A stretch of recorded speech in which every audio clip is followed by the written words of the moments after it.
Ғылыми жобамның негізінде зымыран моделін жасауға кірістік. Зымыран моделін жасау үшін қажетті болған материалдар: 2 пластик бөтелке, бүрлегіш насос, желім, қанатша жасауға қажетті пластик, бекітуші құрал және тығын.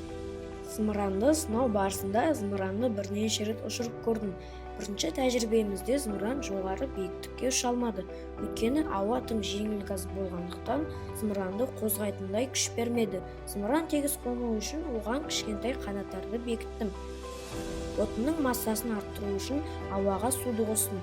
Сондай-ақ жоғары ұшу үшін зымыран пішінін жасадым. Зымыранның бастапқы үлгісіндегі барлық өзгертулерден кейін мен жоғары ұшуға қол жеткіздім. Ендеше біз зымыранды ұшырып көрейік.